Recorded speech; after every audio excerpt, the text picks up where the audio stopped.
کہ تم نے میرے ہی خلاف شکایت لگا دی؟ ذرا اندازہ تو کرو، جب تم پیدا ہوئے تھے اپنی زندگی تمہارے نام لگا دی تھی ہم نے، اور تیری خدمت میں زندگی گزاری ہے۔ بیمار ہوتا تھا، ساری رات نیند نہیں آتی تھی، پتہ نہیں تمہیں کچھ ہو نہ جائے۔ ارے یہ والدین کی کیفیت ہے۔ اس طرح کے اشعار کہے آخری شعر کا ترجمہ یہ ہے کہ بیٹا تو شکایت لگاتا ہے، چلے ہم تو تیرے والدین تو ہیں ہی، لیکن تمہارے گھر میں رہنے کی وجہ سے ایک ہمسایوں کا رشتہ بھی ہے تمہارے ساتھ۔ ہمسایوں کے ہی حقوق کا خیال کر لیا ہوتا، ہمسائے ہی سمجھ لیتے، اچھا سلوک کرتے ہمارے ساتھ۔ قابل احترام حاضرین، حضرت پروفیسر ڈاکٹر حافظ سعید صاحب بڑے ہی شوق رکھتے ہیں اس معاملے میں کہ مختلف ایکٹیویٹیز کی جائیں جس کا فائدہ ہو لوگوں کو۔ یہ اپنی یونیورسٹی میں بھی اور آپ کے ہاں بھی اہتمام کرتے ہیں، اللہ رب العزت ان کو جزائے خیر عطا فرمائے۔ اور آپ حضرات نے بھی وقت دیا ہے، میں کوشش کروں گا کہ بہت لمبی گفتگو نہ ہو۔ موضوع بہت اہم ہے، اور اس حوالے سے ہمیں اس بات کو دیکھنا ہے کہ یہ ایک عجیب و غریب صورت ہے کہ اس دنیا میں آقا نامدار محمد کریم صلی اللہ علیہ وسلم کی ذات گرامی وہ واحد ذات ہے جس کو اللہ رب العزت نے ہر فرد کے لیے، ہر پہلو کے لیے ایک ماڈل بنایا، اسوہ حسنہ۔ یہ جو آیت سورۃ الاحزاب کی پڑھی گئی ہے، جس میں اللہ رب العزت نے فرمایا کہ تمہارے لیے اللہ کے رسول صلی اللہ علیہ وآلہ وسلم کی زندگی میں بہترین نمونہ۔ دنیا میں جو لیڈرشپ ہوتی ہے نا، وہ کسی ایک شعبے کی لیڈرشپ ہوتی ہے، کسی ایک پہلو سے، کسی ایک میدان میں کوئی مہارت رکھتا ہے تو لوگ اس کو فالو کرتے ہیں۔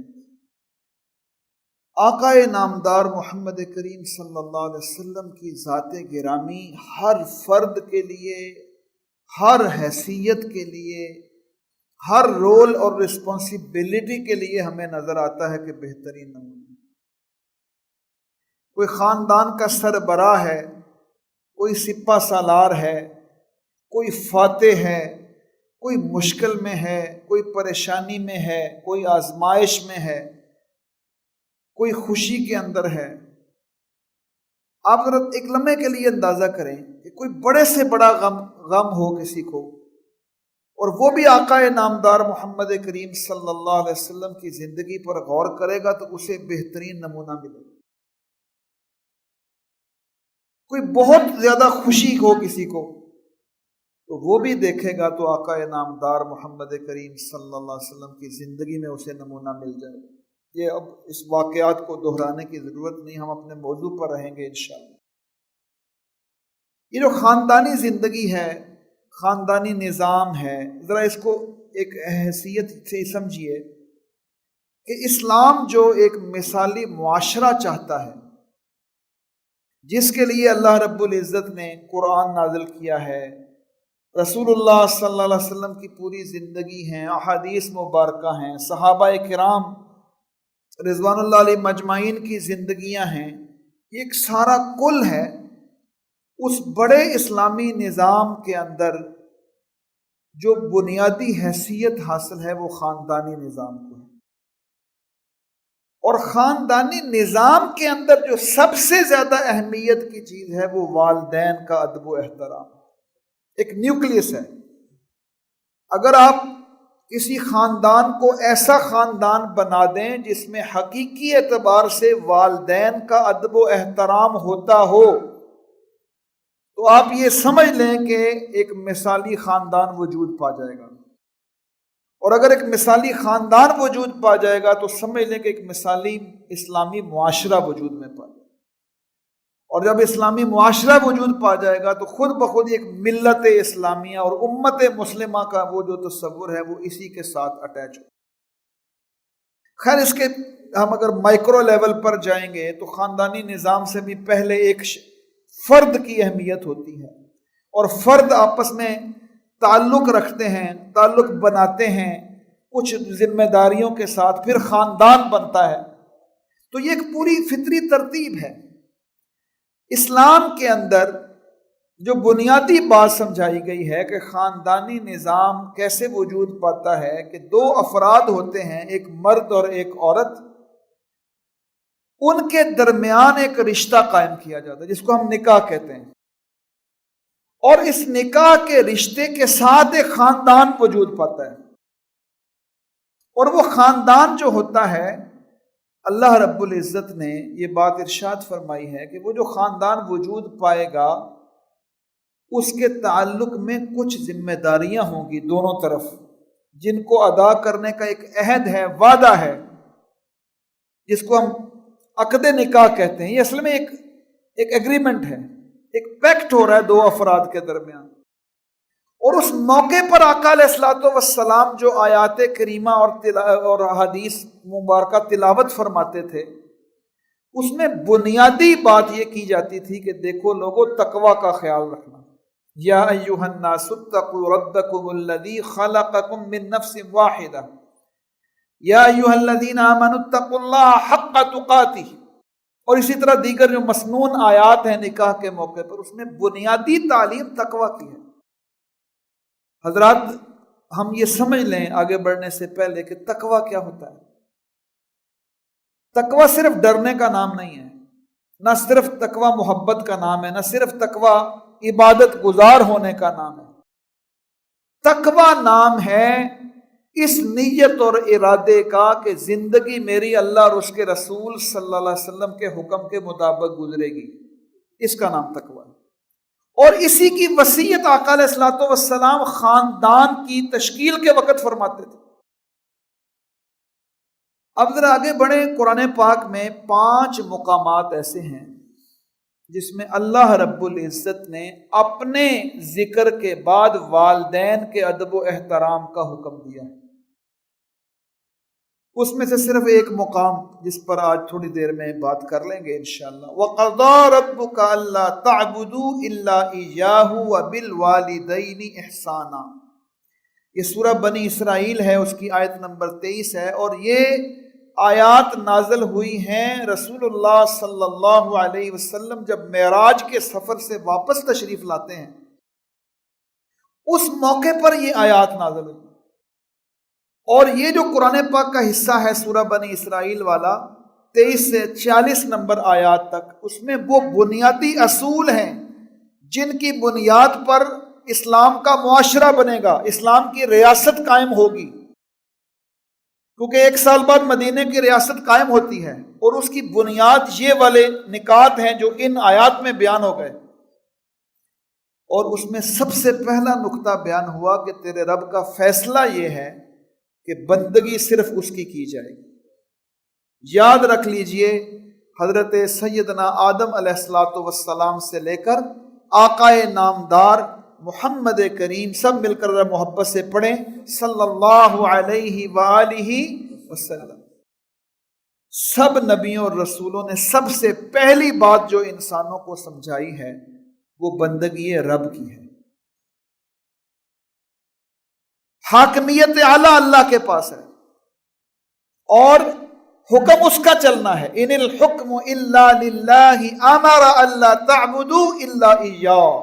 سب سے پہلی دعوت ہر نبی اور رسول کی ہے، ان اعبدوا اللہ، اللہ کی بندگی اختیار کرو. واعبدوا اللہ ولا تشرکوا بہ شیئا. سب سے پہلی بنیادی بات یہ ہے کہ بندگی رب کا جو تصور ہے وہ ہر انسان کے ذہن میں واضح ہو جائے. اس کے بغیر دین کا کوئی تصور موجود نہیں. اس بنیادی تصور کے بعد سب سے پہلی بات سے سمجھائی گئی وَبِالْوَالِدَيْنِ إِحْسَانًا، والدین کے ساتھ حسن سلوک کرو.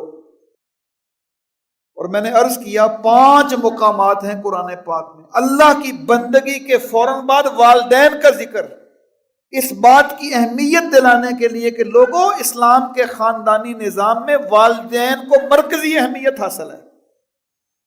ان کا ادب و احترام ہی مثالی خاندان وجود پا سکتا ہے اس کے نتیجے میں. اور فرمایا کہ اگر وہ دونوں یا ان دونوں میں سے کوئی ایک، اما یبلغن عندک الکبر احدہما او کلاہما فلا تقل لہما اف، انہیں اف تک نہ کہنا۔ مفتی محمد شفیع صاحب رحمۃ اللہ علیہ معارف القرآن میں اس آیت کی تشریح میں لکھتے ہیں کہ اگر اولاد والدین کے سامنے بیٹھی ہے اور کسی ناگواری کی وجہ سے صرف ان کے چہرے کے تاثرات بدلتے ہیں اور ناگواری سے صرف ہوں کرتے ہیں، مطلب ہوتا ہے نا کسی بات پہ ناراض ہوتا ہے تو ناراضگی کا اظہار میں کوئی جملہ نہیں بولا، کوئی ایکشن نہیں کیا، صرف چہرے پر تاثر پھیلا ہے ناراضگی کا اور ہوں کر کے ایک آواز نکلتی ہے جیسے بندہ نکالتا ہے ناراضگی۔ مفتی صاحب رحمۃ اللہ علیہ نے لکھا کہ یہ ہے اف کرنا والدین کے لیے، اللہ نے حرام قرار دے دیا اس کو حکمن، فلا تقل لہما اف، اف تک نہیں کہنا والدین کو۔ اچھا، وہ مفتی صاحب نے ایک اور بڑی دلچسپ تفسیر فرمائی ہے اس آیت کی، فرماتے ہیں یہ تو ناراضگی کا لوئسٹ پارٹ ہے نا، کم سے کم درجہ ہے، اگر اس سے بھی کوئی کم تر درجہ ہوتا والدین کے لیے تو اللہ اسے بھی بیان فرما دیتے قرآن پاک میں۔ فلا تقل لہما اف ولا تنہرہما، انہیں جھڑکو نہیں، وقل لہما قولا کریما، اور بڑی نرمی سے والدین کے ساتھ بات کیا کرو۔ واخفض لہما جناح الذل من الرحمۃ وقل رب ارحمہما کما ربیانی صغیرا، ان کے سامنے جھک کر رہا کرو اور والدین کے لیے دعا کیا کرو کہ اے میرے رب ان پر اس طرح رحمتیں فرمانا جس طرح بچپن میں انہوں نے مجھے پالا تھا۔ اچھا، ویسے عجیب بات ہے، اللہ نے یہاں پر بھی بس نہیں کیا بلکہ فرمایا ربکم اعلم بما فی نفوسکم، اللہ کو تمہارے دلوں کی حالت کا پتہ ہے۔ ان تکونوا صالحین فانہ کان للاوابین غفورا، واقعی اگر تمہارے والدین کی ادب و احترام کی نیت تمہارے دل میں ہوگی تو واقعتاً اللہ تمہیں اس معاملے میں معاف کر دے گا، اس لیے کہ والدین کا ادب و احترام کا حق ادا کرنا اتنا آسان نہیں ہے۔ حضرات گرامی ذرا توجہ فرمائیے گا، اگر اولاد اٹھ کر اپنے والدین سے یہ کہے، آپ کو تو آج کے دور کے تقاضوں کا پتہ نہیں، آپ تو پرانے دور کے ہیں، جنریشن گیپ کا پتہ نہیں، یہ جو پتہ نہیں یہ نوجوان ان کو زیادہ پتہ ہے، وہ یہ جنریشن اس وقت کون سی چل رہی ہے، جین زی کے تقاضے، آپ کو جنریشن کا کیا پتہ، آپ تو پرانے دور کے لوگ ہیں۔ اور اسی طرح اگر اولاد کھڑی ہو جائے اور والدین کو یہ کہے کہ آپ نے ہمارے لیے کیا کیا ہے، یہ ہمارے جو انکل ہیں، تایا جی، چچا جان، پھپھا جی، انہوں نے دیکھو اپنی اولاد کے لیے کیا کیا، آپ نے کیا کیا؟ مجھے معاف کیجیے گا، ہر گھر میں تو نہیں ایسا ہوتا، لیکن ہمیں بہت سارے گھروں کا پتہ ہے، یہ گفتگویں عام ہوتی ہیں گھروں میں والدین کے لیے، کیا گزرتی ہوگی ان والدین پر، کیا کیفیت ہوتی ہوگی۔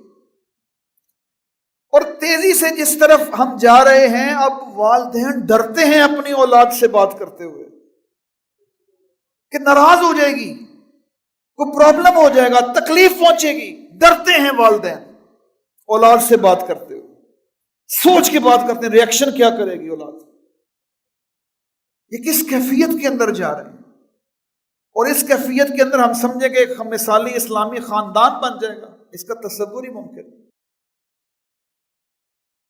اللہ اکبر، اللہ نے فرمایا کہ دیکھو اف تک نہ کہو، جھڑکو نہیں، اور ان کے لیے نرمی سے بات کیا کرو، ان کے سامنے جھک کر رہو اور ان کے لیے دعا کیا کرو، رب ارحمہما کما ربیانی صغیرا۔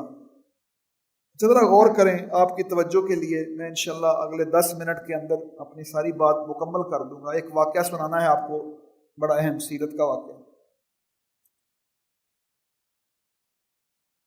ایک ہوتی ہے خدمت اولاد کی ان کی زندگی کی تمنا کے لیے، اور ایک والدین کی خدمت ہوتی ہے ان کے موت کے انتظار میں۔ یہ دونوں خدمتیں کبھی برابر نہیں ہو سکتی۔ جو والدین خدمت کرتے ہیں اپنی اولاد کی، وہ ان کی زندگی کی تمنا کی خدمت ہوتی ہے، وہ خدمت اور ہے۔ اولاد والدین کی خدمت کرتی ہے بڑھاپے میں، بڑی عمر میں، اور وہ ظاہر موت کے قریب جا رہے ہوتے ہیں والدین۔ یہ دونوں خدمتیں کبھی بھی برابر نہیں ہو سکتی۔ وہ ایک صحابی نے پوچھا تھا نا کہ میں نے اپنی والدہ کو کندھے پہ اٹھایا، حج کروایا، طواف کرائے، سعی کروائی، مینا لے کے گیا، عرفات لے کے گیا، مزدلفہ لے کے گیا، پھر میں واپس آیا، پھر میں نے سارے مناسک حج ادا کیے، اپنے کاندھے پر اپنے والدہ کو اٹھایا، کیا میں نے حق ادا کر دیا؟ بتایا گیا نہیں، اس کی ایک رات کی خدمت کا حق ادا نہیں ہوا۔ اس لیے یہ دعا کرنے کے لیے کہا گیا ہے کہ تم دعا کرو اللہ سے، اللہ میرے والدین پر اس طرح رحمتیں فرما جس طرح بچپن میں انہوں نے ہمیں پالا تھا۔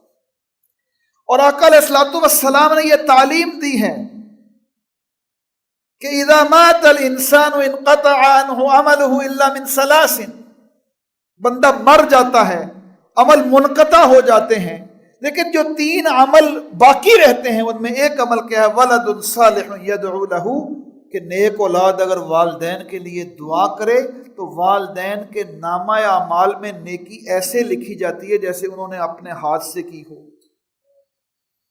کتنی اہمیت ہے والدین کے لیے دعا کرنے۔ ہم کئی لوگوں کو جانتے ہیں وہ روزانہ وہ اپنے والدین کے لیے نفل پڑھتے ہیں، یہ بھی دعا کی صورت ہے۔ اب ذرا اندازہ لگائیں کہ اولاد کی والدین کے لیے دعا اتنی اہم ہے کہ جیسے انہوں نے اپنے ہاتھ سے نیکی کی ہو، ان کے نامہ اعمال میں درج ہوتی ہے جب اولاد دعا کرتی ہے اپنے والدین کے لیے۔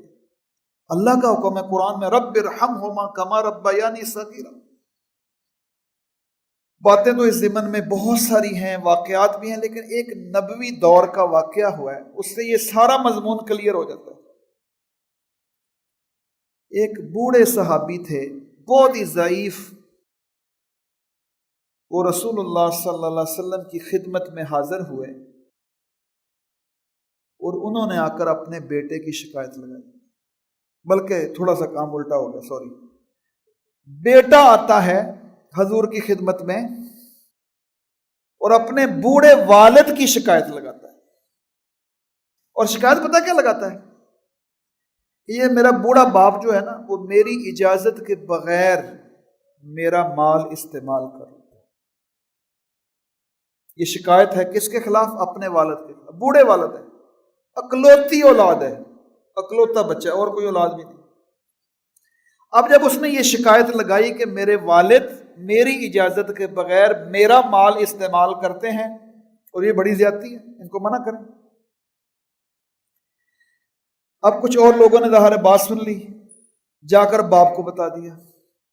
اب وہ جو بابا جی تھے بوڑھے ضعیف، انہیں دکھ پہنچا، اور دکھ پہنچنا بنتا ہے نا،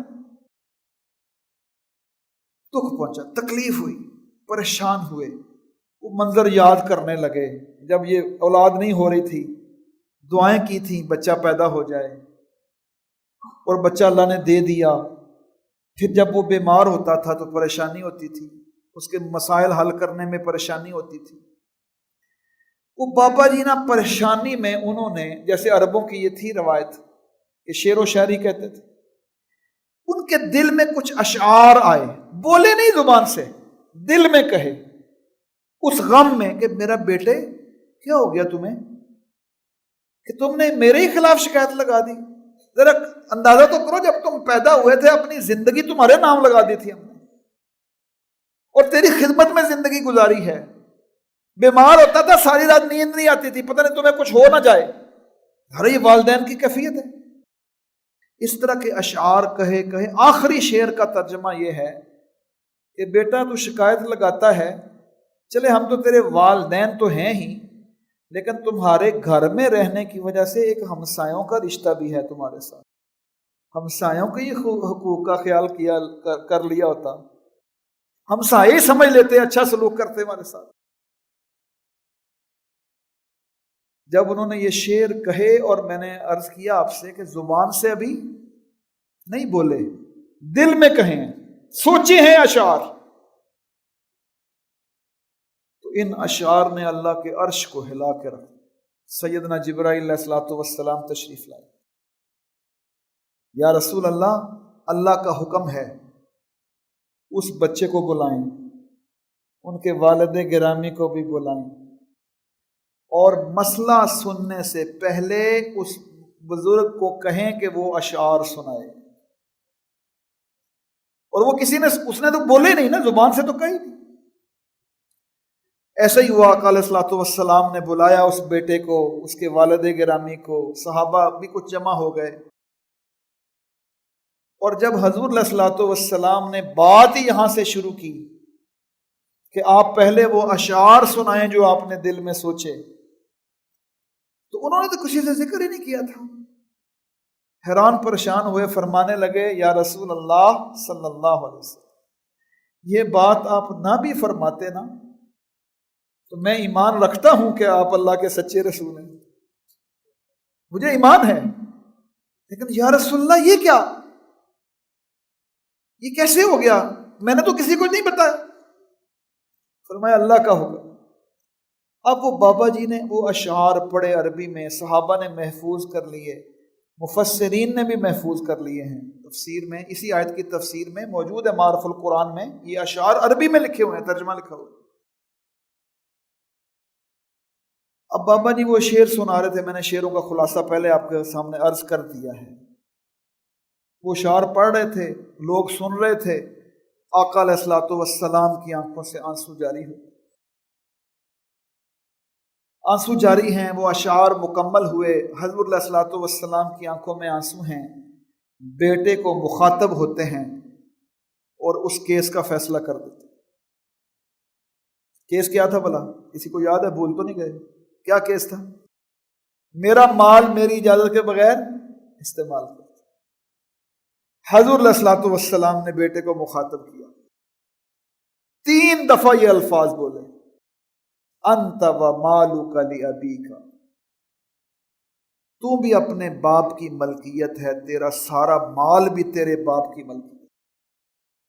اسلام کا خاندانی نظام یہ ہے، انت و مالک لابیک، انت و مالک لابیک، 3 دفعہ۔ یہ حضور کی عادت شریفہ تھی، کسی بات کو سمجھانا ہو نا غور سے تو حضور 1 دفعہ نہیں فرماتے تھے، 3 دفعہ، 3 مرات، 3 دفعہ فرماتے تھے، بات ذہن نشین ہو جائے۔ فرمایا تو بھی اپنے باپ کی ملکیت، تیرا سارا مال تیرے باپ کی ملکیت۔ اب ذرا اندازہ لگائیں کہ ہم کہاں کھڑے ہیں، کس کیفیت کے اندر ہیں، تفصیل بتانے کی ضرورت نہیں ہے۔ جس معاشرے کے اندر آقا علیہ الصلوۃ والسلام کی ان تعلیمات پر عمل ہو جائے گا، اس خاندانی نظام میں، وہ خاندانی نظام ایک پرسکون، خوبصورت اور ایک روشن خاندانی نظام بنے گا، اور ان خاندانی نظام پر ہی ایک خوبصورت معاشرہ بنے گا۔ اللہ رب العزت سے دعا ہے کہ اللہ تعالی ہمیں عمل کی توفیق عطا فرمائے۔ وآخر دعوانا ان الحمد للہ رب العالمین۔ یا رب لک الحمد کما ینبغی لجلال وجہک وعظیم سلطانک، اللہم صل علی سیدنا و مولانا محمد وبارک وسلم، رب ارحمہما کما ربیانی صغیرا، اللہم اکفنا بحلالک عن حرامک واغننا بفضلک عمن سواک۔